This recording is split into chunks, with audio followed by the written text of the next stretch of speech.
much have that personality, and I'm going, oh my God. You met some from Canada? We did. I didn't really meet any from outside the United States besides Canada. Morning, Brenda. Puerto Rican folks wasn't there? I Huh? didn't see All any. right. Any from where? Puerto Rico. Share. I'm sure they were. They probably were, but we didn't see them. Those trashy people. Yeah, they're hot. Morning, Carrie. Morning. Just so you guys Yeah. online know, Yeah. the slide deck is going to be, it's already in Dropbox, but I'm gonna try to share my screen again. If you don't hear me or I go away, text in the group chat. That way I know, because I won't be able to hear you on here. So I had issues on that last time. Carrie.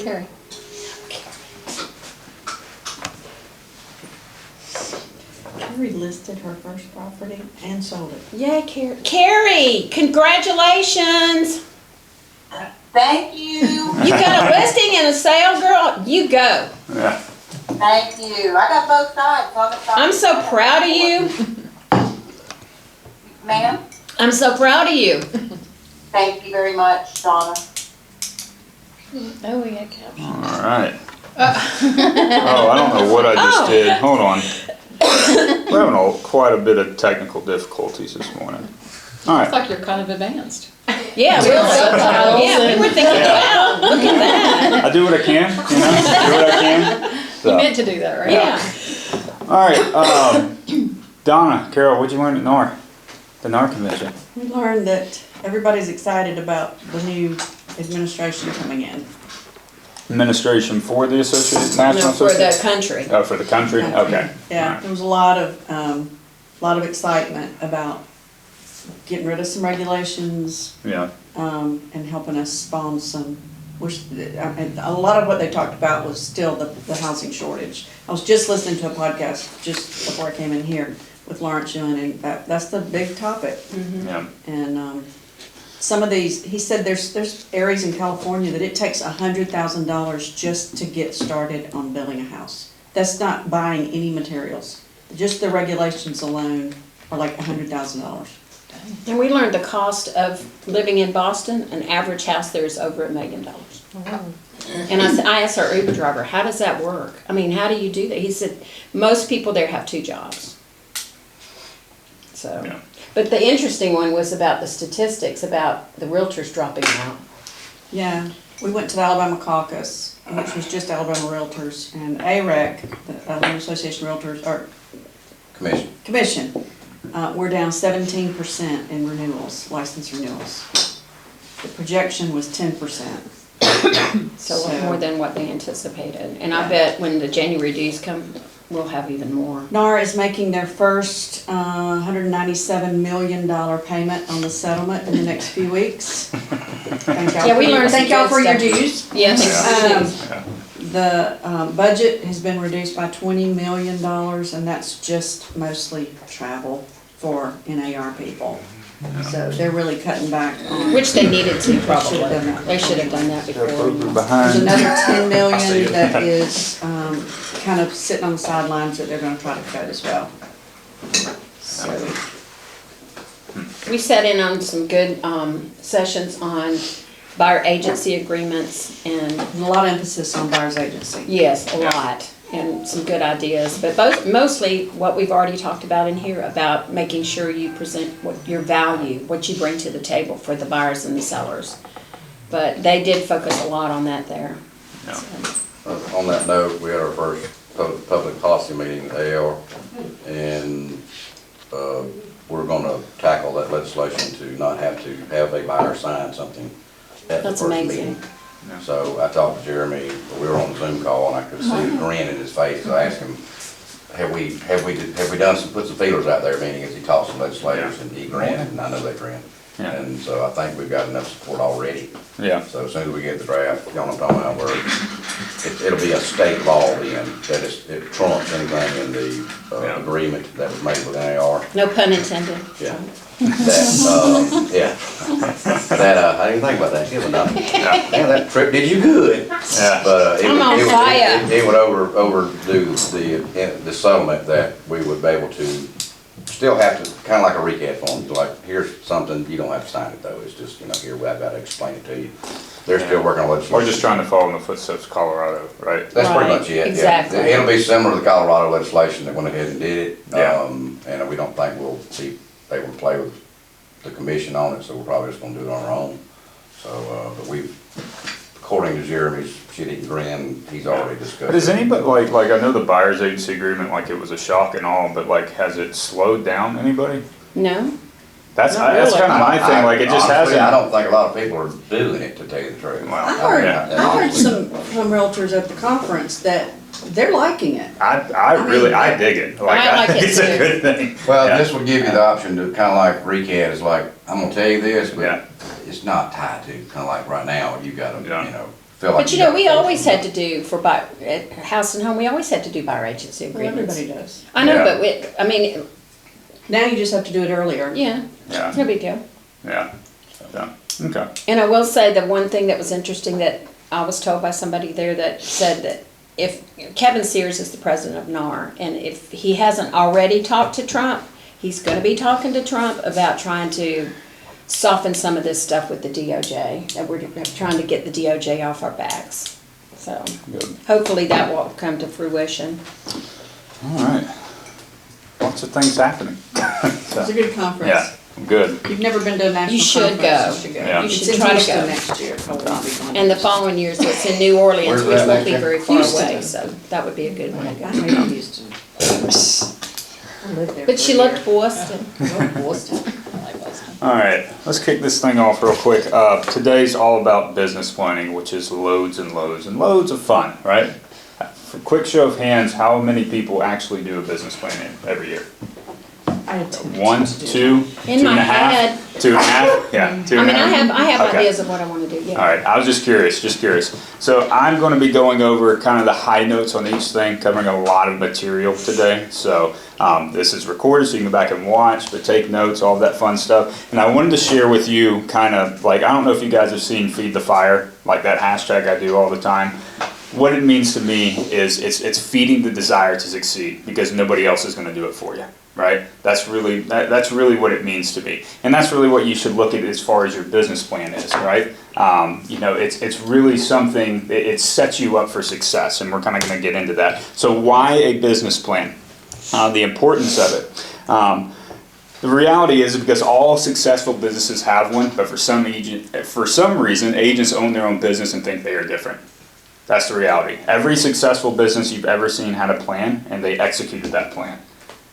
Most agents out there don't have a plan. They react every time they wake up in the morning. They have no idea what to do, and they somehow expect to hit their goals.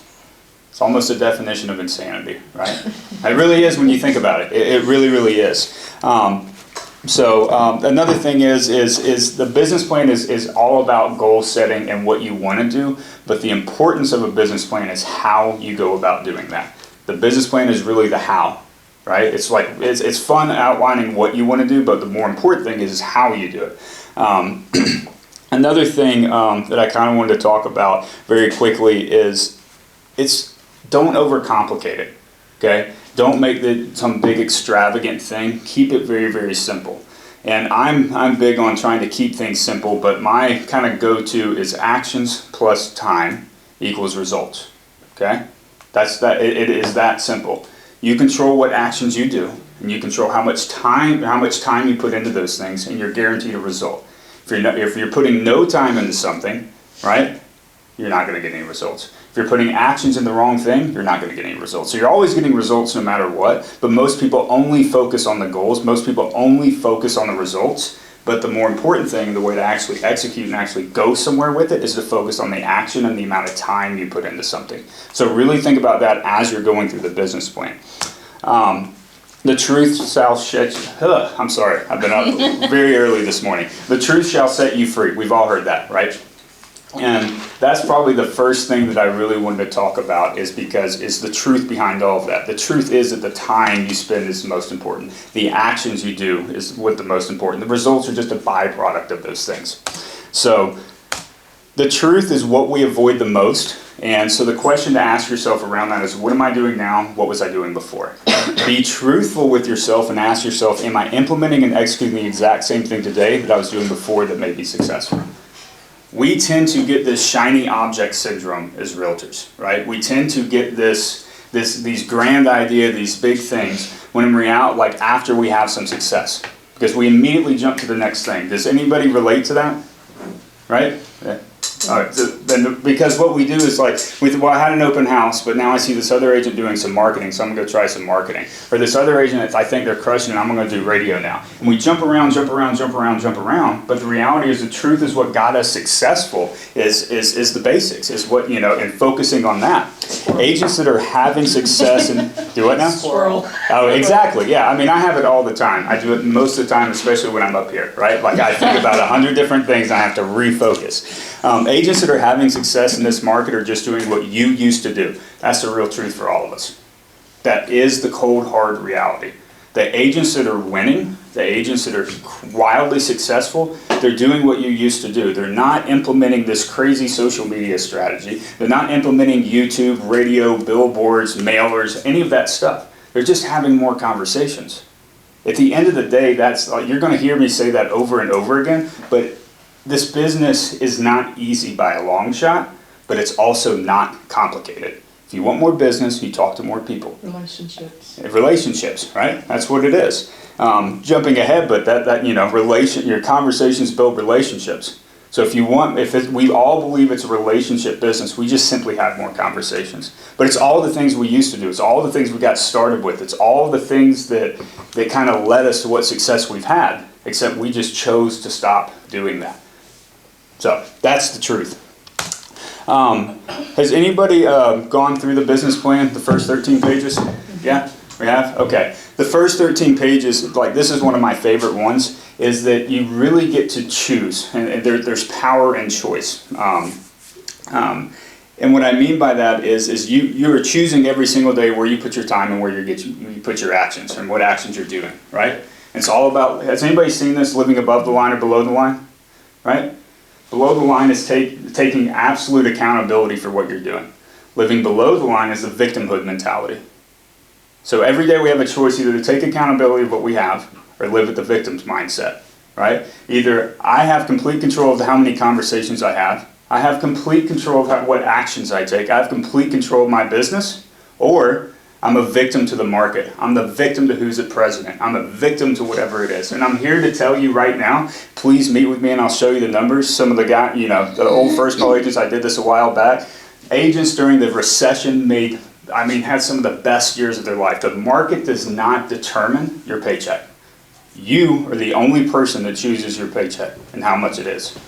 There's nothing else out there. And that's the whole reason of living above the line, is taking the accountability and taking the action and putting in the time to do that.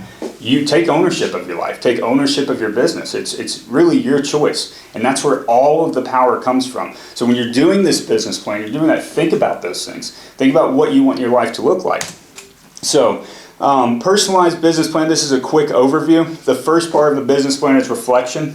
Reflection is super, super important. I talked about that on Monday Morning Cuddle, I think twice now I've mentioned it, but you have to know where you're at. You have to know what you've done and figure out where your feet are.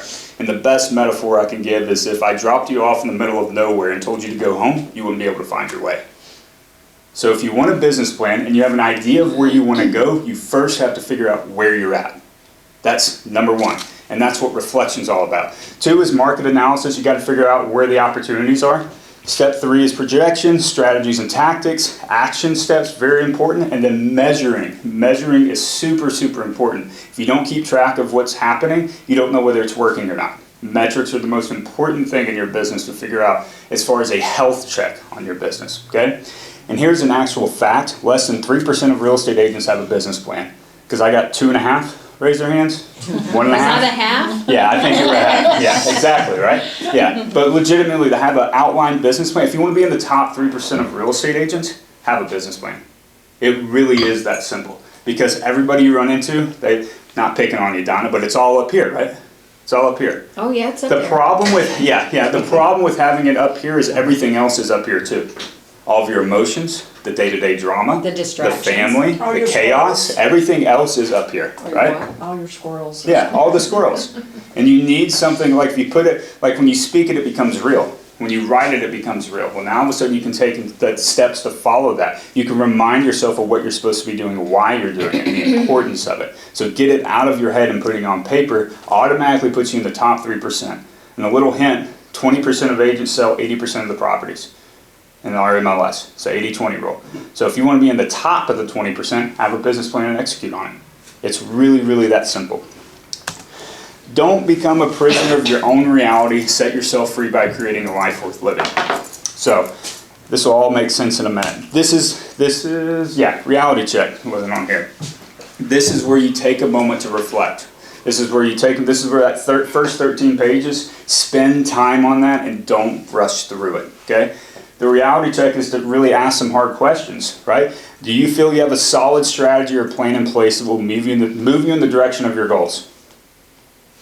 Well, if no one has a business plan in here, hasn't done one, probably not. We think we do. Most people would say no. Yeah, most people, if they answered honestly, going back to the truth, right? The truth of the conversation, shedding some light on the truth upon our business plan, is just answering these questions. Spend some time on that, because and also don't take these questions and don't view these questions or this process as an opportunity to beat yourself up, okay? That is not what this is about. This is not to go up here and say, oh my gosh, I'm failing in all of these areas. Because the reality is most of us, 99% of the people, there may be some crazy people out there that get up at 4 in the morning every day and just hustle and do all this stuff and have no social life. Maybe they're saying yes to all of that. But they would probably say no with, are you satisfied with the time you spend with your family and friends and feel balanced in your life? This is an opportunity to figure out what's important. There's an opportunity to figure out, is it monetary things that I'm needing right now because I feel choked because I can't pay my mortgage? Or is it the fact that I've been hustling for the past 3 or 4 years and I want to take some time to give back to my family?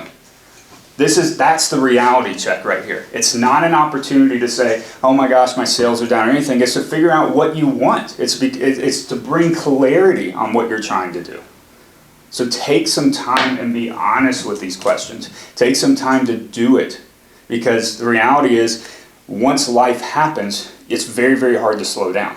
Once we're in the spring and summer and we're doing business, we don't have time to do this, okay? So, moving on to the market. Enough with the life stuff, right? No. Nobody got a laugh out of that? Okay, all right, fair enough. All right, is this a market that requires skills and fundamentals? Yes, Yes? yes. Yeah, because out over the past 2 sales meetings we've talked about how tough this market's getting and how much buyer's agency agreements, right? That was brought up at the beginning of this meeting. Well, the reality is it's all about showing value. The reality is we haven't had to show our value. We just had to open up doors. Maybe negotiate an offer a little bit, but even during 2021, 22, the market fixed all of our problems. And you have until the end of the year to get your free ABR through NAR, if you haven't done that already. Yeah, but so the market has fixed all of our problems on that. Well, now we're moving into a market where there's actual real issues. There's people that have to move. There's people that have financial problems or whatever it is. And it's not just stick a sign in the yard and upgrade your home anymore. It's what are you going to do? How are you going to do it? So it's a skills and fundamental market. When it comes to marketing, you can't do a Facebook post anymore and get business. You can't just put a sign in the yard and pick up buyers. You can't just send a mailer and get, because everyone realizes the number of closings we had this year are on par for the last recession. That's the reality of our market. That is the reality. And so with that, I don't say that to scare you. It's saying that the people that have the skills and fundamentals are going to crush it every single time. That's where the opportunity is, okay? So your business assessment. Take some time and go over this. What does your handling objections, stalls, and conditions look like? Now, I've met with some agents and they've done this before. If you put 10 on every one, you're probably lying to yourself. Right? Let's be real. I'll honestly go through them. Handling objections, stalls, I'm probably a 7. Negotiation skills, maybe a 6. Closing skills, 7 or 8. Converting prospects, face-to-face appointments, probably a 5. Buyer counseling, I'm probably a 2 or a 3. I suck at buyers because I don't have the patience. I know it's just it's my nature. I try to do better on that. I'm just not good at it. Seller counseling, I'm probably a 6 or a 7. Questioning skills, I think I'm good at that, 8. Listing, I'm good at, probably a 6 or a 7. Buyer appointment 2, but I can go all the way down through the list. And if I'm honest with myself, it's very, very easy for me to find out what I need to spend time on. Probably the most important one, if I can find it, where does it talk about follow-up? Lead follow-up. I think we Probably- all suck at that. I'm probably a 2. I'm probably a 2, and I do weekly emails consistently and all this stuff, but if I was honest with myself, I'm probably a 2.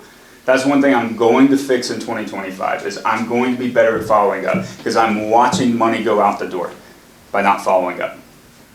Taking some time and doing this is, again, another reality check. It's a reflection point. That was hard to get over though, because a lot of the leads turn out to be junk or spam or. it's Sure, but really- if you don't follow up, you don't know, right? It gets in your head like, I Yeah, know that. so but if you think everyone that comes through the door and you don't call them back, you don't know if that's a solid lead or not. It's gotten worse over the years, that's why I say it's kind of. Sure, Mike's sure. gonna dig in on this. Yeah, Okay, yeah. Eeyore. You can always choose to look at something from a negative standpoint. Yeah, right? but you get that mental block, you get, oh. my Hey, the God. hardest battle we fight every single day is in our mind. Yeah, oh, yeah. Well, Right. we're also just inundated with internet trash. I mean, Yeah. we just are.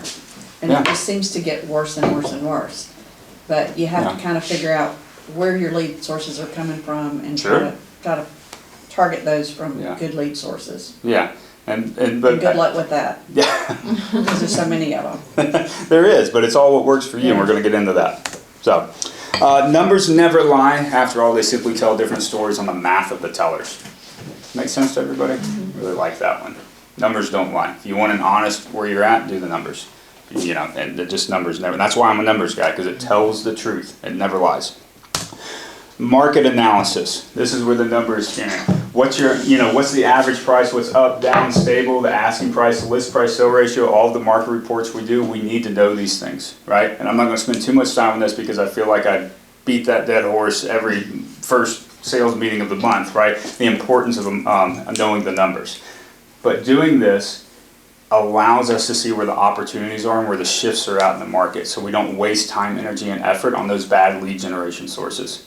We don't waste our money on that. If we know listings are the name of the game right now, we need to focus on that. We don't worry about following up with buyers. We put priority on the sellers. If inventory swaps and we have a flip-flop in the market and houses are sitting on the market for 200, 250 days, guess what? We need to do open houses. We need to find some buyers. That's what we need to do. That's the importance of knowing your numbers and where everything's at. You can see the shift and the changes of what's happening and set yourself up for success. What gets measured gets done. What gets measured and fed back gets done well. What gets rewarded gets repeated. Okay? So what gets measured gets done, meaning that if you keep track of what your actions are, you will probably more than likely do that. If you have a business plan and you take the time to actually do the business plan, you're 10xing your odds as far as your success rate on what you decide to do, right? If it gets fed back, meaning that you keep track of that, it gets done pretty well. If you reward yourself with that, it gets repeated. What I mean by that is if you count your wins, not only just measured, you count your wins like, oh my gosh, this lead generation over here through, Bold Trail is blowing it up. I'm not cold calling anymore. I'm dumping all my time, energy, and effort over here. That's what it means by it's paying attention and pivoting on where things are, okay? So, your business analysis, which is the delay over here, you need to know your average price, your median price, your average days on market, your list price to sale price ratio, your closing ratio, top neighborhoods and things like that. You need to keep track of where you're doing your business and what that looks like, okay? The importance of that is so we get very focused on where the money's coming from. We get very focused on where the buyers and the sellers are coming from. And we also see gaps in our business, right? Going back to the gap analysis, but if we know these things, it's very, very easy to figure out what we're good at and what we're not good at. And sometimes what we're not good at is something, and that's okay, we just don't do that. You don't have to do everything. That's the beauty of this business. You don't have to cold call. I don't have to do social media. I don't have to do those things. There's thousands of ways to be successful in this business. But if you don't know where you're good at, if you don't know where the money's coming from, it's very hard to double down, triple down on those things where you become even more and more successful. Okay? Let's see here. Where has your business come from? Make sure and do this. One of the things that was a big eye-opener for me last year was agent referrals. I made like 20 grand last year on referrals for agents around the country. I was like, holy cow, that was just by happenstance, but I'm gonna figure out, how do I join another mastermind group to get some of that money coming in? How do I join some other some type of group or network to where I can grow off that? I would have never have put pen to paper with that if I didn't done my business plan. I would never have done that. That's the importance of figuring out where all this stuff is coming from. Because sometimes too, like on social media, you can be spending 30 hours a week doing that, right? And if you've done it for 2 years and got no business, maybe we should spend 30 hours a day doing something else where the business is coming from. If money, and unless you just want to do social media and you don't want to close houses, right? If you've gotten, that's sometimes the case. And I'm not beating up on social media, Abby and Leah. I'm not saying that. It's just an example. It's just an example. But another thing is like expireds. During 21, 22, I noticed in the market there was no more expireds, but in 19 and 20, that was probably, or 18 and 19, that's probably where 80% of my business came from. Well, it's like, gosh, I'm not spending any time, money, energy, or effort on expireds anymore because last year it dropped 50%. It means that lead source is dried up. And the only way you figure this stuff out is if you take the time to slow down to then speed up. So what the Monday Morning Huddle was about, slowing down to speed up, taking the time to figure out where you're at and what you need to do. So, moving forward, growing your business simplified. It's small steps that get you where you're going, not one giant leap. Okay? So, when it comes to setting goals, when it comes to figuring out where you want to go and setting milestones to go across, remind yourself that it's just small steps. Make sure goals that you set are obtainable. Doubling your business is extremely hard and can normally only be done over about 2 to 3 years. Unless unless some type of happenstance. I'm not saying outliers don't happen, but what I say that to say if your goal is to double or triple your business and you're doing all the right steps, maybe you just haven't get enough time, guess what? You're gonna feel like a failure. It's no point in setting ourselves up for failure. Set ourselves up for success. So, the compound effect. Has anybody heard this before in real estate? Mm-hmm. Yeah? Okay. So there's three basic ways to increase your business, okay? You increase your client base, meaning that you increase the number of people you talk to, the number of people in your sphere, the number of leads coming in, whatever that looks like. Increase your average transaction, meaning, you move from the investment HUD homes to maybe average sales price homes and then to the luxury market, okay? That's option 2, or increase your client frequency. Meaning investors adding to portfolios, buyers and sellers getting second homes, maybe family, as far as maybe family members got $1 they need to buy a house for, whatever it is, figuring out ways for your clients to own multiple properties. That's really about it. That's the only way to do those things as far as getting it simplified. The cool thing is set a goal to increase your business only 26% a year.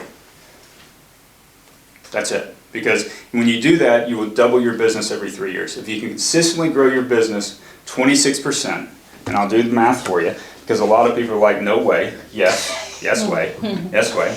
So let's say you made $100,000 your first year times 1.26, you made 126 the next year times 1.26, you made 158 the next year times 1.26, $200,037.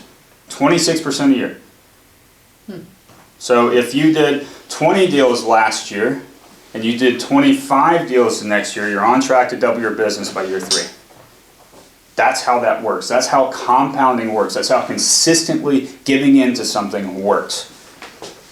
Most of the time, these overnight success people you see in our industry, they've been doing it for 2 or 3 years. That's how they got to that overnight success. They had to put the time, they just compounded it over time. So I say all that to say it's small steps that you guys should be focusing on. It's focusing on the time and the action and able to do those things, not one giant leap. Not one giant, I'm going to just do all this stuff. Going back to Feed the Fire thing, right, when I started, that's kind of my thing. It's just a reminder for me.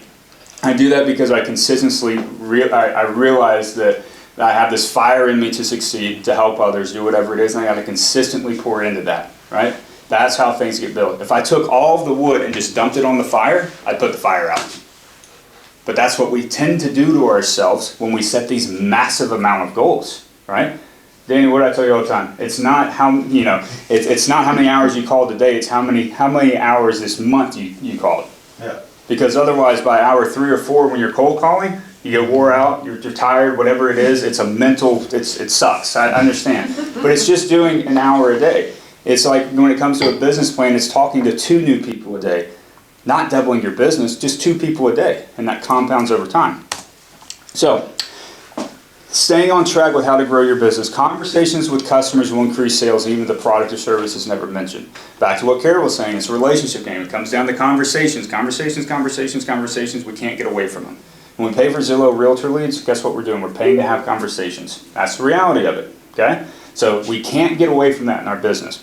The cool thing is, though, is this is an actual fact because it's all a relationship game. So if you call somebody to check on them, if you call somebody just to see how they're doing, you're actually building your business that way. I don't know who that was. But you're building your business that way. And so you don't have to feel like you're being a salesperson, just keep up with the people, right? So conversion, this is the average conversion rate. So when you're setting your goals and numbers, top agent average 25 conversations they have because they basically skim through their CRM. They have a very solid foundation. This is your 10, 20-year veteran, whatever it is. Every 25 conversations they have, they normally get 1 appointment. And every 3 appointments you get, 1 will cancel, 1 you won't get, 1 you will. You need 3 appointments to get a deal. That's average. Average agent needs 50 conversations. A new agent needs 75 conversations. That's the national average from NAR. Are you having conversations? Are you having enough conversations? Are you getting enough appointments? At the end of the day, that's just what it is, and we get to choose how. So, putting that into numbers, real estate is just math, right? So, number of conversions a day, number of appointments a week, number of deals a month, that really is your annual gross closed income, okay? I'm not going to spend a whole lot of time on this, but if you want to play around with this, this is in Dropbox. This is your goal setting simplified. This is an Excel spreadsheet that you basically come out and you say, hey, I want to make $150,000 this year, and I want 17 transactions, right? That's what the average commission I'm getting right now is $9,000. You fill all this stuff out. It shows you how many listing appointments you need, new buyers appointments done, and total listing and buyer appointments needed for the year. It does all of it for you. That way you have metrics, automatically goals set out, lined up for you, ready to go. Super, super helpful tool, for me anyway. What is that? Your business. This is like the most fundamental thing that was taught to me several years ago that is absolutely 100% true, okay? So, we sell houses, right? Mm-hmm. Yes. Come on, everybody. All right, thank you. We're all alive today. I'm drinking coffee too, but. So we all build, what's the most important part of the house? Foundation. Foundation, okay? Align that with your business. What's the most important part of our business? Conversations. Close? Yeah. Our sphere of influence. Yeah. Relationships. We're in the relationship business. This is the most important thing you will ever do to your business is the foundation of a house, which is the foundation of your business, which is keeping in touch with the people that know, like, and trust you and adding to that. There's nothing you can do that gives you more money than the foundation. And there's nothing you can do. We'll go over the numbers in a minute. The next 2 up here are the walls. Pretty important because it holds up the roof. If we had a roof with no walls, we wouldn't have a house, right? These 2 right here, 2 and 6, which I don't know why it's numbered like that. I don't know why I did that. But anyway, 2 and 6. Foundation, number 1 is your sphere of influence. That's a non-negotiable. You have to have it. You can't get away from it, right? You have to do that. The other 5 up here, you get to decide what they do, or what they are. You get to decide what type of lead generation that looks like. Now, I'm not going to spend a whole lot of time because I've done sales meetings on the inbound versus outbound and all of that stuff. But what I would recommend is your 2 outbound activities that you do daily or weekly, or 2 and 6. That's your walls. Those always get done no matter what. Okay. Your 3, 4, and 5 up here, your roof. Those are 3 streams of inbound activities. That's social media, that's mailers, that's billboards, that's radio, that's Realtor.com, that's Zillow. You do all of that, you actually have a business. Because it looks like a house and we sell houses. No, I said that, yeah. Anyway, so very, very useful thing to do. Great salespeople are relationship builders who provide value and help customers to win. That's really what we do. We provide value, we build relationships, and we help people. It's simple as that. So the math does not lie. Facts. One relationship equals about $1,000 gross closed income annually. One relationship equals about 150 other relationships, and let me explain that. On the average person, 365 days a year, they stay in contact with about 150 people. It could be the guy at the coffee shop, it could be people at their church, it could be family, it could be friends, it could be whatever it is. But on average, about 150 other people throughout the year, okay? So if you have, and I brought this up in other sales meetings, I call them cheerleaders. You have one cheerleader out there that's going to scream your name to the hilltops every time they hear the word real estate. It's about 150 other people you're indirectly impacting that way. So by taking care of one person, you're indirectly developing 150 other relationships. And every relationship you have is about $1,000 gross closed income annually. Okay? 4 out of 5 would use their agent again, but don't. Sure, we've all been there. We haven't followed up with somebody. We go down the neighborhood. It's like you see, 123 Main Street's up for sale with XYZ real estate, and you're like, well, why didn't they use me? Why didn't they call me? Well, it's because every 5 years a veteran loses 50% of their relationships without contact or communication. Because guess what? Going back to the most important thing of our business, our sphere of influence, our client base, our database of people that know, like, and trust us, we don't use that enough. That's why those other people list other properties with other agents, because guess what? Those other agents are being top of mind. That's the reality. Agents spend 6 to 8 more time, money, and effort getting a client than keeping them. I'm guilty of that. That was for sure the first probably 3 years of my business. I spent no time nurturing the relationships with all the people I worked so hard to get. And so then I started seeing signs I just didn't know. Just didn't think to do that. 22% annual return, mining your database and adding value and staying top of mind. 22% return, guaranteed. 80% of our income is generated by 20% of our relationships we have. And if you really, really think about that, that's a stat that is so true. 80% of our business that we get, especially if we have a heavily referral relationship-based business and you're not building it like Carol, right? You said you're mainly a referral-based business. I guarantee you, it's only about 20% of the people you know that send you the business. Guarantee it. That's just the way numbers work. I don't know why they work like that, but they always tell the truth. So, 6 funnels a year to have enough leads. 1 funnel foundation, database, non-negotiable. You have to have that sphere of influence. You have to keep in touch with them. You can choose to do other things. You can fill up the other 5 with standing in front of Walmart passing out business cards. But the one you have to have is your sphere of influence. Okay? So the important thing, I brought this back up here. This again is in Dropbox in our shared file. This is ideas as far as how to add value, stay top of mind. With your sphere of influence. It's very, very simple to do. It's a flow chart. So if you want to do calls today, all right? Well, I know that probably scared some people. Quick messages is what we're doing today. Text messages, Facebook messages. Okay, step 1 I'm going to do is I'm going to contact my database. Then I'm going to do maybe some social media messages, right? Maybe I'll door knock it or whatever it is. But it's a flow chart on how to just quickly do things. And it's about all the options you can have on there, which is really, really cool. So spend some time going over that.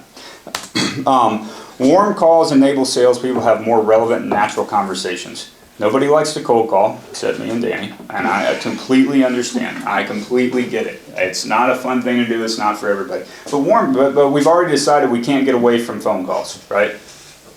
Mm-hmm. We agree with that? Yep. Because even if you're paying Zillow and Realtor, guess what you do? You call them, right? You can't get away from phone calls. But warm calls are fun. We feel better when we call the Zillow Realtor leads because they asked us to call or whatever it is. So here's a cool thing to do.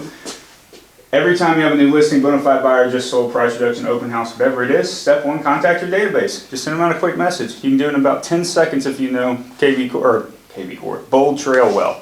You can do it in about 10, you can send your whole database, hey, got an open house this weekend. If you know of anybody in the area, love to see you, just stop by. I've got gifts, whatever. Better yet, send them a handwritten note. Yeah, absolutely. Works every time. Yeah. Social media messages, you can do that. Telephone 20, door knock 20. I know we're scared of that. But unaddressed ad mail, host open houses, there's all kinds of things you can do because of these things that happen. It's just ideas to immediately generate and start moving the needle. It's taking action. But the real secret in all of this, the secret sauce that everyone looks for is the follow-up. The follow-up, the follow-up, the follow-up. On average, it takes 4 to 7 touches before you close a deal or before you get any traction on anything. You have to talk to somebody, that's just a general sales rule. Think about the last time you went to buy a car, you probably looked between 4 to 7 vehicles before you made a choice. On average. You never bought the first one, the second, or the third. Maybe the fourth, but you always need to see options. No different when you follow up with people. You have to contact them multiple times. Have to. It's 4 to 7 times to actually get the deal. So goal is 27 to 33 touches a year to your database.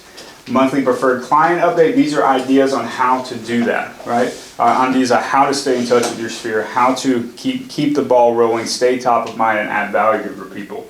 So monthly preferred client update newsletter you can send through email, send it once a month. Just, hey, this is what's happening in the market. The cool thing is the market reports are in Dropbox that happen every month. Copy and paste that, make it look pretty, whatever it is. The information's already done for you. Send it out to your database once a month. That way they know what's going on in the market. Because guess what now you've done? You've positioned yourself from the person that sells and buys houses to the real estate expert.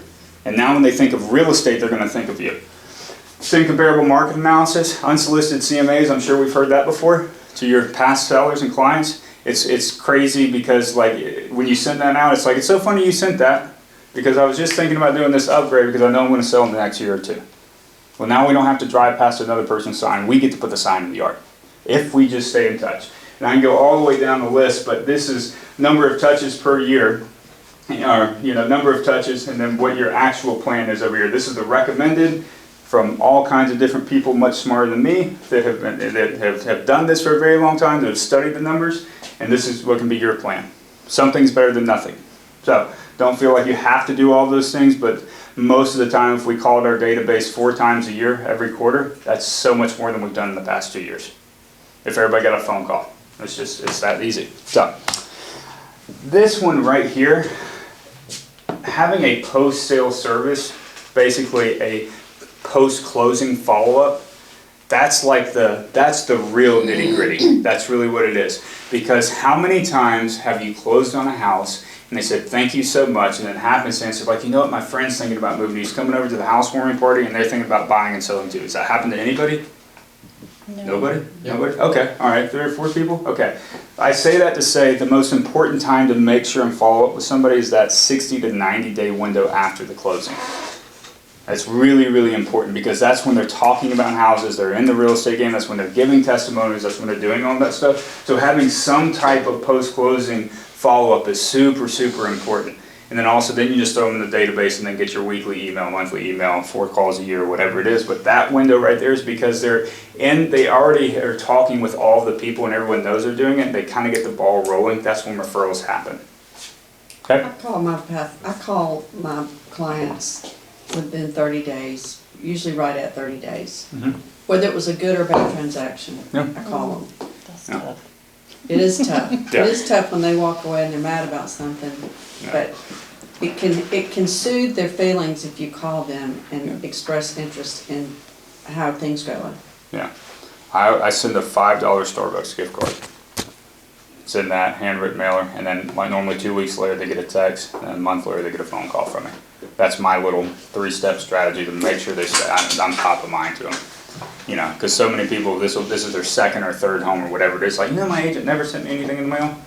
They're going to remember that because people don't remember what you did. They remember how you made them feel. Make them feel good. They'll never forget you.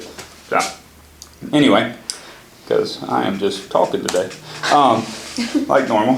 Finish your week before your week begins. Control your schedule or something else, or someone or something else will. This is going back to the Sunday sit down. I can't tell you what a difference in my life this has made, doing a Sunday sit down when I started actually planning my week before it started. When I did my business plan, what a game changer that was. But the Sunday sit down for me, and I wanted to go more in depth on the sales meeting because it has dramatically improved my life in so many different ways, even outside of my business. I've gotten my time back. I've been more, financially benefited that way. Like everything has changed when I really started planning my weeks before they started. So this is kind of what it looks like for me, right? So finish the week before it begins. Your lead funnel. Make a list of the leads you must follow up with this week. Not the leads you want to. The leads you must follow up with. And it's very, very important to make sure you have priorities on this, right? Because I'm not a big fan of to-do lists. Because to-do lists really play some mental tricks on your mind, right? Because if you have taken the dog for the walk, taking out the trash, following up with the client, going to the closing, you have 20, 30 items on there, you look at that list, and we all use the word anxiety, and that's what we get, right? If you have this monumental list. But if you start your list out, these are the people I must do if I accomplish this, I'm happy with it. If you get your priorities in line, it seems doable, and you enter into it with a different framework, with a different mindset. And you feel almost like I can do this instead of there's no way I'm going to get this done. Okay? So your database touches, pick one touch off the Excel spreadsheet and commit to it this week. It's real simple. Like, how do you want to follow up with people? You want to send emails? You want to send them handwritten letters? You want to send postcards? You want to do pop-by gifts? There's all kinds of different things. You just pick one and do it that week and schedule it. Take the time to actually, like Sunday or Monday morning, you don't have to do it on Sunday. Do it Monday morning or mid-morning or Monday at noon, whatever it is, plan the next 4 days. And just figure out on Thursday at this time, I'm going to commit to it. I'm just going to do that. You do that for 52 weeks in a year, watch your business explode. Watch it, because it will happen. Your spin to win. Pick one listing, sale, open house, Best Buy, testimonial, bona fide buyer, blah, blah, blah. And post it as evidence, share it as evidence that you're actually in the business, because people need to see that you're in the business and doing work. Not saying pick me number one or anything like that, but so let them people know that you're in the business, and let them know what's going on in your business and the real estate market, and see if there's something you can do to help. Content creation, social media, it's kind of hard to get away from. We all know we need to do it because I think social media is like the website of the 2000s now. If you don't have it, people think you're kind of irrelevant. But anyway, content, put out content that relates to the buyer and seller challenges or the questions that they have about the market right now. So just pick and do it once a week. Most times if you can commit to just once a week, and you can do that for a month, you've probably posted more times in that 1 month than you have in the past 4 months. Right? Set small goals and small steps, because what you will find by doing these small goals, small steps, is that once a week becomes easy, and then maybe you'll get in the habit and do it twice a week. Then all of a sudden maybe it's 3 or 4 times a week. And now next thing you're doing it daily. That's how progress actually works and what it actually looks like. Not I've got to post twice a day this week, and if I don't, I'm through. That's going back to that to-do list, right? It's like, oh my gosh, there's no way I'm going to be able to get all this done. It's because we set ourselves up for failure. Have small goals, small steps, and keep moving the needle. It's the compounding effect. 26% increase in your business over the next 3 years doubles your business. Keep moving the needle. Premium touch every 2 months. Seeds, scratch and wins, margarita packs, ketchup, mustard in summer, anything you do to pop by gifts to have fun with them, and just something that's memorable, right? Listing and buyer lead generation. What will you do this week to create a listing or buyer opportunity for yourself? Figure out what that is and do it. And just pick one day, just one thing. One thing that week you're going to do to hopefully create some type of opportunity that way. Makes it super simple. Showings, negotiating, paperwork. What do you have to do? Make sure those things get done on certain days, right? That way you're not Wednesday at night laying in bed and it's like, oh my gosh, I forgot I have a closing tomorrow. Or better yet, you have a closing on Friday and it's Wednesday and oh my gosh, I didn't order that wood infestation report.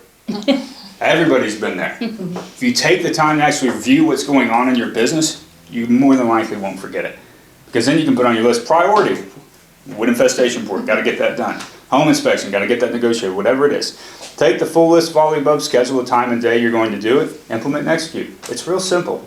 It doesn't have to be this long, drawn-out, complicated thing. You're just getting clarity. So you don't wake up in the morning in a reactive state and be like, oh my gosh, what do I do today? I haven't called leads, I haven't done this, plus I got to do all these other things, take the kids to school, walk the dog, whatever that looks like. All you're doing is creating clarity to where you know what to do, when to do it, and how you're going to do it. Hopefully that's helpful. So, last thing I want to talk about is visibility trumps ability. Every single time. You can be the most capable single-handed agent out there. You can be excellent at everything. That gap analysis, you can be an actual 10 on every one of those things. But if nobody knows you're in the business, a 1 or a 2 is going to smoke you all day long. Visibility trumps ability. Every single time. People have to know you, have to know that you're doing the business, and you have to stay top of mind. You have to market yourself. You have to advertise yourself. So should I, can I, how do I, so what, what's in it for me? Answering these questions in consumers' minds. That's what we're there to do. That's what advertising, marketing, and all the fun stuff is, right? Marketing plan. Dude, this is in the business planner. Basically, just build it out a month at a time, right? You can even put the costs and expenses on there. So we've got my month in January. This is just examples, but you got a database of a Happy New Year piece, right? And I'm going to email that out, and I'm going to process that on the middle, December, and it's going to be done by December 31st. It's going to cost me $0. I'm going to send, because I've got a database of 800 people, and I'll probably get 72 open then. But out of those 72 round numbers, if I'm a new agent, that's 75, almost 75 conversation. That probably will result in one appointment, just by the numbers. But just take a list and do it month by month and figure out what exactly you're going to do. Like, it's not going to take all month to do an email, but if you set the priorities and align yourself with those priorities, it's hard not to be successful. Because all this business plan doing, when you're actually doing this, is all you're doing is planning out when you're going to put the time in, what actions you're going to take, and it's a guarantee for the results. It's a guarantee. Like, if you put more time into something, you put it on the proper actions, it's tough to not get phone calls. It should be exciting because it's not easy. I'm not saying it's easy. I'm just saying the process of it is very doable and it's very, very, very achievable. That's why there's so many success stories in real estate of all these people saying, I was waiting, Barbara Cochran. I was waiting tables doing nothing. Somebody came on a list and said, I'd be great at real estate. And now she's on Shark Tank. She's doing all these multi-million-dollar deals and all this stuff. It's because all she did was the fundamentals. Listen to any of the interviews she's done. All it is having conversations, staying in touch with people, building relationships. We just don't put a priority on it. And how can we put a priority on it if we have no plan? I have a basic question. Sure. On you personally, when you refer, like when you mail out something like to your database, Mm-hmm. is that everybody in your contacts, like your friends, family, or just your real estate contacts? No. So me personally, like I do a weekly email. Okay, I do a weekly email. That's anybody and everybody in my sphere of influence. That's vendors. That's like all the loan officers that I've gotten emails over the years. That's anybody who's thought about buying a house from me. If they enter my website, if they haven't told me or did not email them or unsubscribed yet, they get it every week, right? Every single week. That's my weekly email. And in my weekly email, you have access to it you can see the updated one every single week that I do. But through that, it's just to stay top of mind. I don't even care if they open it. I do not care. All I want to see for them to do is every Wednesday at 2:30, they see from Lyle Wilkes. They're like, oh, that's that real estate guy. That's my goal. That is literally my goal. Now I've probably got like a 15 to 25% open rate. Sometimes it's higher depending on what time of year it is. But out of that, now that's where the conversations are created and things like that. But the reality is I just want to stay top of mind. That's all I want to do. So now when it comes to mailers and things like that, I have a running Excel spreadsheet that I do of all past clients. They get something a little special every year, 4 times a year, right? That's what they get. And then out of that, I even have like my top 20, like my top cheerleaders, like the people that consistently scream my name, the people that consistently tell everyone they can how good I am, right? That's those people. They get drop-bys. I make sure and take them out to lunch at least twice a year. At least twice a year. Because I want those people to always remember me and let them know that I value them and I appreciate them. And if you build that top list, all you have to do you still have that handout from a couple years ago at the office of like how to build your entire business through lunches? Do you remember that? Yes. I need to get that uploaded in It's in the Dropboxes. binder. But that's the idea behind it. Like, I think I'm trying to lose weight. yeah. You want me to take people to lunch? Yeah, Do a exactly. salad. Yeah. Yeah, I'll get a salad. But it's not so much what you do, it's just making sure that you do it, right? Like it's a simple, my handwriting is awful, ask Kennedy. Like she has to ask me what it says all the time. I still write handwritten cards. I still do it because all it does is show that person that I took 3 minutes out of my busy day And I thank them for their time, and I appreciate them, and if there's anything I can do to help, please reach out. How many minutes did it take them to decipher what you wrote A down? lot. Doesn't matter. I don't They care. open it up and they're like, I don't know what he said. It says but Lyle on the bottom. It says Lyle, that's a nice gesture. You know what, on my He definitely calendars wrote that. and my conference schedules football schedules I send out, I'm probably the only one in this company that does this, but I handwrite those I handwrite the I write addresses. Because they're in an envelope and I want them to, sometimes when I get something with a label on it, I just chunk it. It's- more Oh, likely but to so- open They're more likely to open it if handwrite you handwrite your Oh, yeah. addresses. It takes a little bit more time, but it's so well worth it. Yeah, so I built probably 60-70% of my business when I first started was in expireds.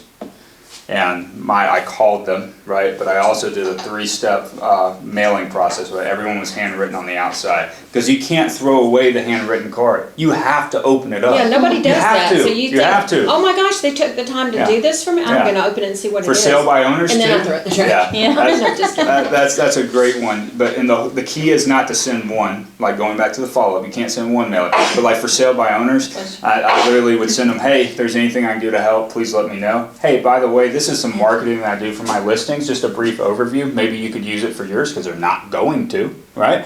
But I'm telling them what I do. The third one is, hey, if you have any questions on contract, be happy to help. And then the fourth one is another handwritten card, like, hey, you've been on the market for a long time, I'm not just after it for a listing, but if you get to a point where you have to decide, like, to do something different, I'd love the opportunity to show you how I help sell houses. It's 4 times, and it's handwritten every single time. Normally I get a call between the 3rd and the 4th. Normally it's the 3rd when they're like, this guy, I gotta call him, and so, I gotta call him, so. Anyway, marketing plan, make the choice, make the decision, just to spend some time what this looks like. And it doesn't have to be this extravagant thing, like it just really doesn't. Just because if you compare it to, like, if everyone in this room consistently did handwritten mailers to their database, they did monthly emails, and they started doing posts once a week on social media, and they stopped by, let's call it 3 of their clients a month, either to lunch or stop by their house. Would that be more of your business plan, more things to do than last year, or less? More. That business plan right there, maybe with going to, including the lunches, maybe 15 hours a month, maybe. What else are you doing? I mean, seriously. Well, but that's it. I tell you what we're doing. I can tell you exactly, because I do the same thing. We sit there and we wonder, what do I do? Or I don't What do have I a do? business. What am I supposed to do? I don't have any. Yeah, what do I do? I'm gonna spend 3 hours on this social media post. I'm gonna try to make a video and not post it because I don't like the way I talk. I'm gonna do these mailers, but I forgot I had to do this Excel sheet, so I'm gonna spend 4 hours getting this Excel spreadsheet that's never gonna make it to mailers because I'll get a phone call and have to handle a wood infestation report for 3 God, you hours. sound like me. Yeah, I know it because I've lived it. I understand exactly what it is, and the only way out of that is a business plan. The only way out of that is setting priorities and making decisions, predetermined decisions that you're going to do no matter what. Put it on paper. That's it. That's the only way out.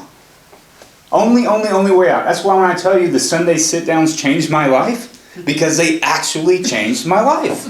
They actually took me from a mediocre agent to a pretty good agent. And it had nothing to do with skill, it was just prioritizing how I'm going to spend my time and what actions I'm going to do, which changed my results.